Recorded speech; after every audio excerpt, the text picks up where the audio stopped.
Hi friends, स्वागत आहे तुमचं माझ्या परत एका नवीन रेसिपीमध्ये। तर आज आपण बेसनाचा भरडा करणार आहे। तर तो कसा करते त्याच्यासाठी तुम्ही ना हा पूर्ण व्हिडिओ शेवटपर्यंत नक्की बघाल। तर इथे बघा, मी हरभऱ्याच्या डाळीचं बेसन घेतलेलं आहे आणि त्याच्यामध्ये मी लसूण जिऱ्याचा पेस्ट टाकून घेतलेला आहे। जाडसर असा पेस्ट केलेला आहे। हळद आणि तिखट टाकलं आणि असा हा उंडा करून घेतलेला आहे, छान असा घट्ट भिजवून। आणि हे आपण असे मुठ्ठे म्हणतो याला, तर असे 2 मुठ्ठे करून घेतलेले आहे लांब आकाराचे। आणि पाणी ठेवलेलं आहे कुकरमध्ये, त्याला छान उकळी येऊ द्यायचं, थोडंसं बऱ्यापैकी उकळी येऊ द्यायचं आहे। मीठ वगैरे काहीही टाकायचं नाही। आणि उकळी आल्यानंतरच आपल्याला हे जे आपण मुठ्ठे केलो ना बेसनाच्या पिठाचे ते टाकून घ्यायचे आहे आणि छान 15 ते 20 मिनिटे याला शिजवून घ्यायचं आहे। म्हणजे याला घट्ट होईपर्यंत छान असं शिजवून बघायचं आहे। अधेमध्ये चेक करायचं आहे चाकू लावून। आणि बघा, तर इथे 15 ते 20 मिनिटानंतर मी काढून घेतलेला आहे। कांदा, कांद्याची पात, कढीपत्ता आणि सांबार घेतलेला आहे। तर इथे मी बघा छोट्या छोट्या वड्या करून घेतलेल्या आहे। आणि हे गरम असतानाच याला ना असं बारीक करून घ्यायचं आहे, थंड झाल्यावर होणार नाही, बऱ्यापैकी बारीक करून घ्यायचं आहे। कढई ठेवून घेतलेली आहे। इथे मी कढईमध्ये ना तेल टाकून घ्यायचं आहे। भरडा म्हटल्यावर थोडंसं तेल जास्तच घ्याल। तेलाला छान तापू द्यायचं। नंतर याच्यामध्ये ना आपण कांदा टाकून घेऊया। कांदा जरा जास्तच घ्यायचा आहे। इथे मी 2 कांदे घेतलेले आहे, एक छोटा आणि एक मोठा। आणि इथे कांद्याला ना फिरवून घ्यायचं आहे आपल्याला, छान थोडासा सॉफ्ट होऊ द्यायचा आहे, एकदम जास्त ब्राऊन कलरचा नाही होऊ द्यायचा आहे। तर फिरवून घेत आहे इथे मी। नंतर याच्यामध्ये आपल्याला लसूण जिऱ्याचं पेस्ट आपण ऑलरेडी त्याच्यामध्ये टाकलेलं आहे, म्हणून याच्यामध्ये टाकायचं नाही आहे। कढीपत्ता टाकून घ्यायचा आहे, फिरवून घ्यायचा आहे।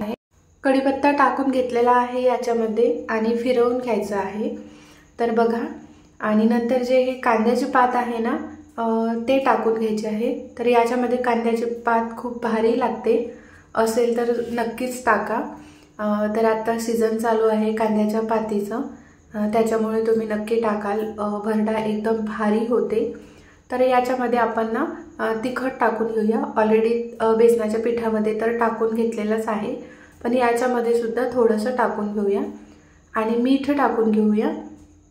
जे आपण मुठ्ठे केले त्याच्यामध्ये सुद्धा मीठ टाकून घेतलेलं आहे, तर याच्यामध्ये सुद्धा थोडंसं टाकायचं आहे आपल्याला। आणि परत फिरवून घ्यायचं आहे, म्हणजे छान असं फिरवून घेतलं तर सगळे जे कांदे वगैरे आहे ते मोकळे होतात, जर काही चिपकून वगैरे असेल तर कांद्याला कांदा। आणि नंतर बघा, तुम्हाला दिसत असेल मी इकडे जो आपण मुठ्ठे केला त्याचं बारीक असं करून घेतलेलं आहे। तर गरम असतानाच ही प्रोसेस करून घ्यायची आहे, थंड झाल्यानंतर थोडं हार्ड होते, त्याच्यामुळे हे गरम गरमच करून घ्यायचं आहे। तर बघा, इथे छान असं मी मोकळं करत आहे। परत ना हे जे दिसत आहे ना आपली फोडणी, त्याला सुद्धा थोडं शिजू द्यायचं आहे। आणि नंतरच ना हे जे मी भरडा बारीक करत आहे ना त्याला याच्यामध्ये टाकून घ्यायचं आहे। तर बघा, मी सांगते, हे पीठ ना तुम्ही जे रेडीमेड असते ना आपल्याला एकदम बारीक असं, त्या पिठाचा भरडा होणार नाही आणि झालाय तरी खायला काहीही चांगला लागणार नाही। तर मी इथे हरभऱ्याच्या डाळीचं बेसन करून आणलेलं आहे चक्कीवरून। आणि त्यांना म्हणायचं की जाडसर असं दळून दे भरड्यासाठी, तर त्यांनी दळूनच देते। किंवा चक्कीवर जाणं पॉसिबल झालं नाही तर छान असं डाळीला ना घरीच मिक्सरमधून जाडसर असं काढून घ्यायचं। आणि एकदमच जाड झाला असेल तो भरडा तर त्याला चाळणीने गाळून घ्यायचं आणि मग नंतर त्याचा हा असा भरडा करून घ्यायचा। आणि बघा फ्रेंड्स, याला मी फिरवून घेतलेला आहे आणि परत न वरतून भरपूर असा सांबार टाकून घ्यायचा आहे। सांबाराने याची चव दुप्पट होते। तर फिरवून घेत आहे परत, आणि थोडंसं याच्यामध्ये तेल जास्तच वापरलं तर म्हणजे छान खायला टेस्टी लागते आणि म्हणजे भरडा पण खूप चांगला होतो। तर फिरवून घ्यायचं आहे याला।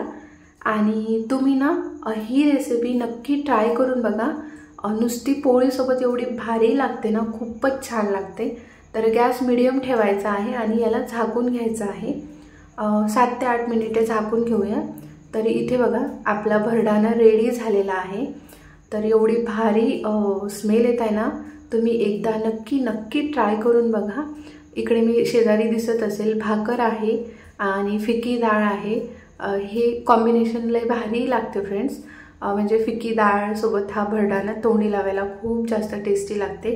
तर मी आज स्वयंपाकामध्ये फिकी डाळ, भात, भाकर आणि हा तोंडी लावायला भरडा केलेला आहे. तर पोळीसोबत पण अप्रतिम लागते, भाकरीसोबत पण खूपच छान लागते. आणि भात डाळ चुरून घ्यायचा आणि हे तोंडी लावायला घ्यायचं. एकदम भारी टेस्ट येते याची. तर बघा आपलं हे जेवायचं ताट रेडी झालेलं आहे. रेसिपी आवडली असेल तर प्लीज लाईक, शेअर, सबस्क्राईब करा. भेटूया परत.